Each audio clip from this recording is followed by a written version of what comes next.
Hello guys, welcome to our channel addict to learn. இன்றைக்கி நம்ம banking awareness part 9 வீடியோவில் இருக்கோம், A to Z சீரீஸில். இன்றைக்கி நம்ம பார்க்க போகிறது டைப்ஸ் ஆஃப் அக்கௌண்ட்ஸில் 3rd வீடியோ. இதுக்கு முன்னாடி அப்லோட் பண்ண வீடியோ பார்க்கல அப்படின்னா போய் பார்த்துருங்க.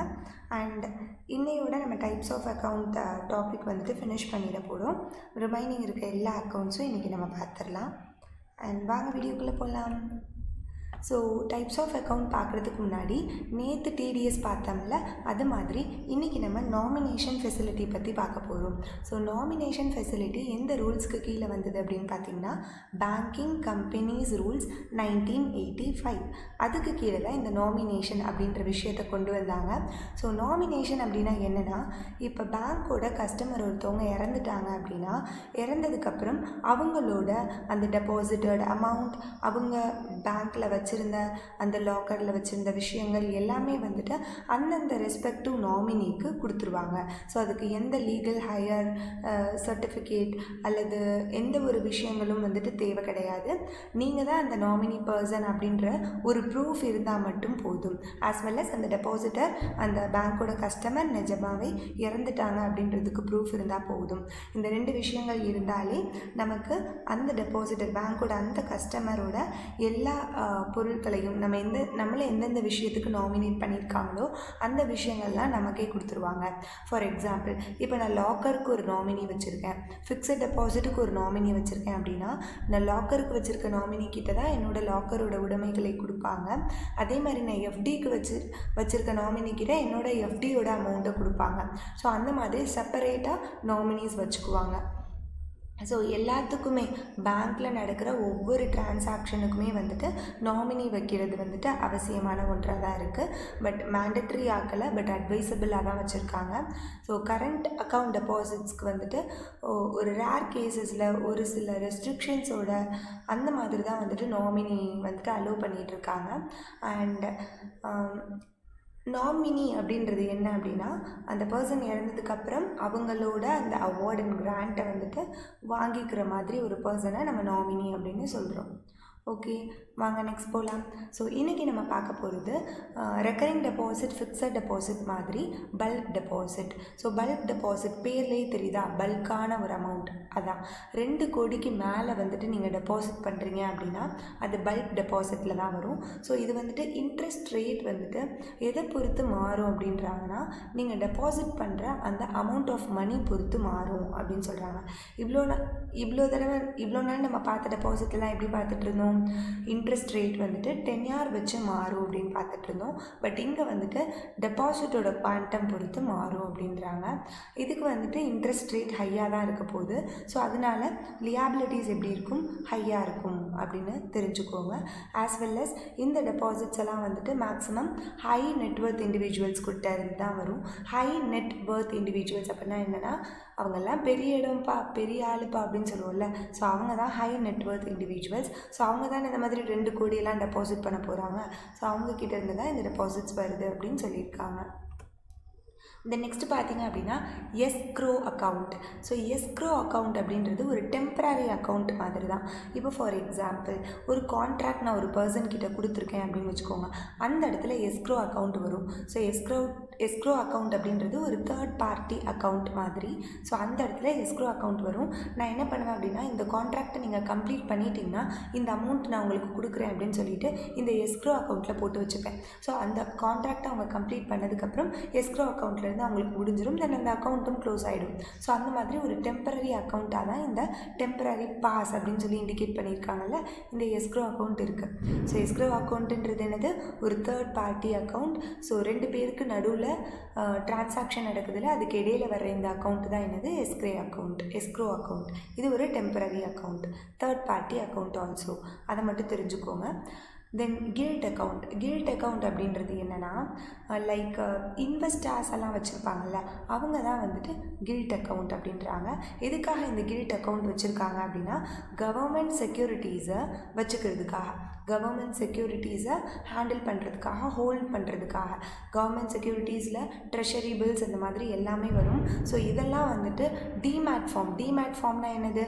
டீமெட்டீரியலைஸ்டு ஃபார்ம். போன லாஸ்ட் கிளாஸில் பார்த்தோம்ல, டீமெட்டீரியலைஸ்ட்னா என்னது? எல்லாமே டிஜிட்டலில் வச்சுக்கிறது. So government securities, treasury bills அதெல்லாம் வந்துட்டு டிஜிட்டலில் வச்சுக்கிறதுக்காக இன்வெஸ்டர்ஸ் வச்சுருக்க ஒரு அக்கௌண்ட்டு தான் என்னது? Gilt account. Then escrow account இப்போ தான் பார்த்தோம். It is a third party account. Then EEFC account. EEFC account அப்படின்னா என்னென்னா exchange earners foreign currency account. So இதுலேயே நமக்கு நேம்லேயே அதோட மீனிங் தெரிஞ்சிருது. அதாவது எக்ஸ்சேஞ்ச் பண்ணுறோம் இல்லையா, ட்ரேட் பண்ணுறோம் இல்லையா, எக்ஸ்போர்ட் இம்போர்ட் பண்ணுறோம் இல்லையா, ஸோ அதில் ஏர்ன் பண்ணுற அமௌண்ட் வந்துட்டு ஃபாரின் கரன்சியாக இருந்தால் அதை மெயின்டைன் பண்ணுறதுக்கான ஒரு அக்கௌண்ட்டு தான் இது. இது வந்துட்டு ஃபுல் அண்ட் ஃபுல் பிஸ்னஸ் பர்பஸ்க்காக வச்சுக்கிறது தான். எக்ஸ்போர்ட் இம்போர்ட் பண்ணுறது மூலியமாக கிடைக்கிற ஃபாரின் கரன்சியை மெயின்டைன் பண்ணுறதுக்காக. இதுவும் பார்த்திங்கன்னா பிஸ்னஸ் பர்பஸ் அப்படின்றனால ஒரு கரண்ட் அக்கௌண்ட் மாதிரி தான் ஆக்ட் ஆகும். பட் என்ன அப்படின்னா இந்த இடத்துல ஃபாரின் கரன்சியில் தான் மெயின்டைன் பண்ணுறாங்க. நேம்லேயே கொடுத்துருக்காங்க இல்லையா, ஃபாரின் கரன்சி அக்கௌண்ட் அப்படின்னு சொல்லிட்டு. ஸோ இந்த அக்கௌண்ட்டில் ஃபாரின் கரன்சியில் தான் மெயின்டைன் பண்ணுறாங்க. தென் பார்த்திங்க அப்படின்னா ஸ்பெஷல் நான் ரெசிடெண்ட் ருப்பி அக்கௌண்ட். ஸோ இதில் நான் ரெசிடெண்ட் அக்கௌண்ட், அதாவது இந்தியனாக இருக்கணுன்ற அவசியம் கிடையாது. நான் resident account as well as it is a rupee account. It is a rupee account. பாருங்கள் என்ன கொடுத்துருக்காங்க அப்படின்னா இது ஒரு கரண்ட் அக்கௌண்ட். கரண்ட் அக்கௌண்ட்னா என்னது?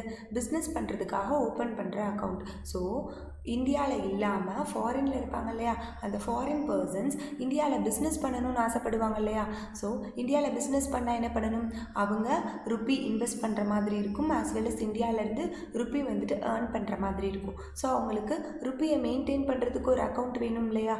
ஃபாரின் பர்சன்ஸ்க்கு இந்தியாவில் பிஸ்னஸ் பண்ணுறதுக்கு ருப்பியில் அக்கௌண்ட் வந்துட்டு மெயின்டைன் பண்ணுறதுக்கு ஒரு அக்கௌண்ட் வேணும் இல்லையா. ஸோ அந்த அக்கௌண்ட்டுக்கு பேர் தான் ஸ்பெஷல் நான் ரெசிடெண்ட் ருப்பி அக்கௌண்ட் அப்படின்னு சொல்கிறாங்க. இது இண்டிவிஜுவலாகவும் இருக்கலாம் அல்லது கார்ப்பரேட் கம்பெனிஸாகவும் இருக்கலாம் அப்படின்னு சொல்கிறாங்க. ஸோ நெக்ஸ்ட் பார்த்திங்க அப்படின்னா நான் ரெசிடெண்ட் இண்டியன்னா யார் அப்படின்னா, நான் ரெசிடெண்ட் இண்டியன் அப்படின்றவங்க இந்தியாவை விட்டு வெளியே வந்துட்டு இருப்பாங்க இல்லையா, பர்சன் ஆஃப் ஆரிஜின் அப்படின்னு சொல்லுவாங்க. தட் இஸ் இந்தியாவில் தான் வந்துட்டு அவங்க பிறந்திருப்பாங்க, பட் ஆனால் வெளியே போய் இருப்பாங்க, ஒர்க் பண்ணிகிட்டு இருப்பாங்க அந்த மாதிரி. ஆஸ் வெல் அஸ் அவங்கக்கிட்ட இந்தியன் பாஸ்போர்ட் இருக்கணும். ஸோ அவங்கள தான் நம்ம என்னென்னு சொல்லுவோம்?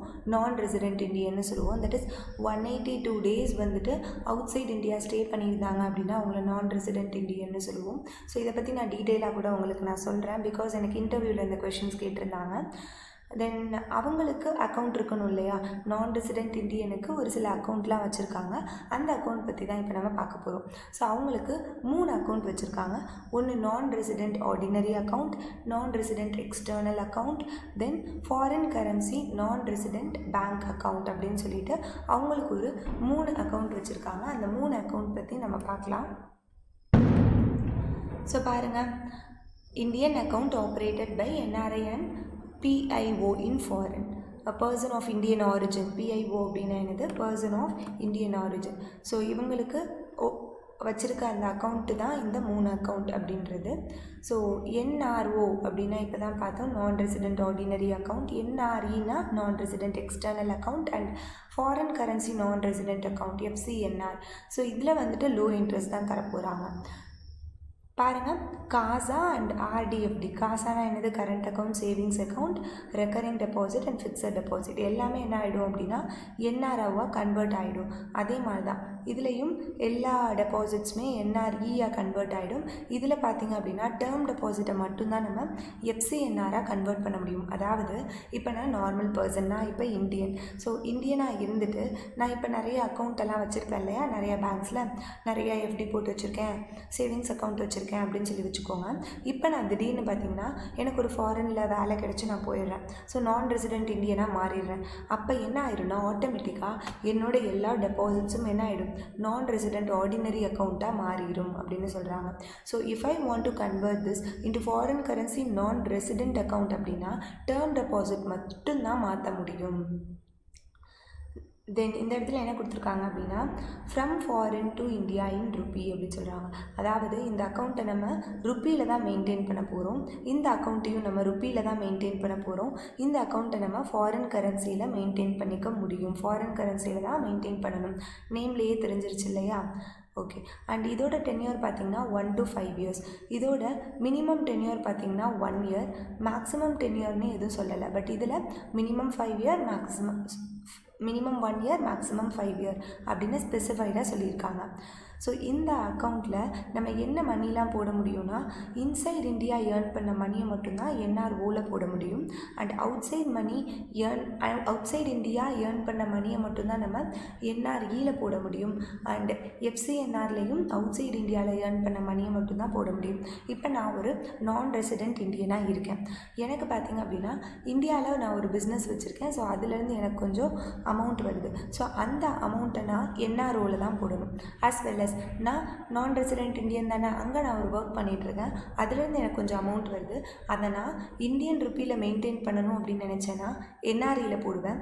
ஃபாரின் கரன்சியில் மெயின்டைன் பண்ணணும் அப்படின்னு நினச்சேன்னா எஃப்சிஎன்ஆரில் போடுவேன். இப்போ பார்த்தீங்க அப்படின்னா இந்த என்ஆர்ஓ டேக்ஸபிள். ஏன் அப்படின்னு கேட்டிங்கன்னா அது எங்கே ஏர்ன் பண்ணியிருக்கோம், நம்ம இன்சைட் இந்தியா ஏர்ன் பண்ணியிருக்கோம். ஸோ அதுக்கு நம்ம டேக்ஸ் பே பண்ணி ஆகணும். ஸோ இது ரெண்டுத்துக்கும் பார்த்திங்கன்னா டேக்ஸ் ஃப்ரீ.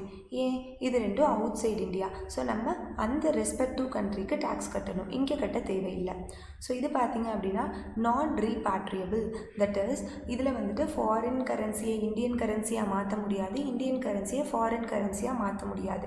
அதுதான் நான் ரீபாட்ரியபிள் அப்படின்றதுக்கு மீனிங். பட் ஒரு சில லிமிட்டட் அமௌண்ட் மட்டும் வந்துட்டு we can repatriable. that is foreign currency வேணும்னா ஃபாரின் கரன்சி எடுத்துக்கலாம், இல்லை இந்தியன் ருப்பியில் நான் எடுத்துக்கிறேன் அப்படின்னா இந்தியன் ருப்பியில் எடுத்துக்கலாம்.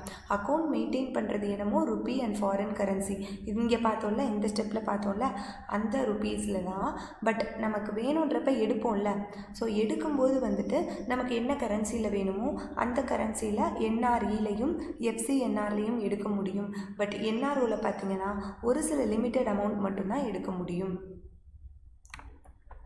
தென் ஒரு சில விட்டு போன பாயிண்ட்ஸ் மட்டும் பார்த்துடலாம். என்ஆர்ஓவில் பார்த்தீங்கன்னா ஜாயிண்ட் அக்கௌண்ட் ஓப்பன் பண்ண முடியும், பட் இந்தியன் ரெசிடென்ட் கூட தான் ஓப்பன் பண்ண முடியும். பட் என்ஆர்இயில் பார்த்தீங்க அப்படின்னா நான் ரெசிடென்ட் இந்தியன் கூட தான் வந்துட்டு நம்ம ஜாயிண்ட் அக்கௌண்ட் ஓப்பன் பண்ண முடியும். அண்ட் இந்த பாயிண்ட் ஆல்ரெடி பார்த்தாச்சு. இந்த பாயிண்ட்டும் வந்துட்டு ஆல்ரெடி நம்ம பார்த்தோம். என்ன அப்படின்னா என்ஆர்ஓவில் ஒரு சில லிமிட்டட் அமௌண்ட் மட்டும்தான் நம்மளால் ரீபாட்ரியேட் பண்ண முடியும் அப்படின்னு சொல்லி பார்த்தோம் இல்லையா? அந்த லிமிட்டட் அமௌண்ட்டோட வேல்யூ என்ன அப்படின்னா ஒரு வருஷத்துக்கு நீங்கள் $1 million வரை நீங்கள் எடுத்துக்கலாம். லைக் ருப்பியில் அந்த அக்கௌண்ட் நான் என்ஆர்ஓ அக்கௌண்ட் வந்துட்டு ருப்பியில் மெயின்டைன் பண்ணிட்டு இருப்பீங்க. இப் சப்போஸ் நீங்கள் வித்ட்ரா பண்ணும்போது எனக்கு ஃபாரின் கரன்சியில் வேணும் அப்படின்னா 1 இயருக்கு நீங்கள் $1 million வரை ஃபாரின் கரன்சியில் எடுத்துக்கலாம். பட் அபவ் தட் ருப்பியில் மட்டும்தான் எடுக்க முடியும். ஓகே, அவ்வளோதான் எனக்கு செக்ஷன் முடிஞ்சிருச்சு. டைப்ஸ் ஆஃப் அக்கௌண்ட் டீட்டெயிலாக பார்த்தாச்சு. அண்ட் இதோட 9 செஷன்ஸ் முடிஞ்சிருக்கு. எல்லா வீடியோஸும் பாருங்கள், கண்டிப்பாக யூஸ்ஃபுல்லாக இருக்கும். அண்ட் இந்த செஷன் உங்களுக்கு பிடிச்சிருந்தது அப்படின்னா மறக்காமல் வீடியோவை லைக் பண்ணுங்கள், உங்கள் ஃப்ரெண்ட்ஸ்க்கும் ஷேர் பண்ணுங்கள். அடிக்ட் டு லேர்ன் சேனலை மறக்காமல் சப்ஸ்கிரைப் பண்ணிக்கோங்க. அண்ட் தேங்க்ஸ் ஃபார் வாட்சிங். Stay tuned. சீக்கிரமே டெய்லியும் நம்ம வீடியோஸ் போட்டுடலாம்.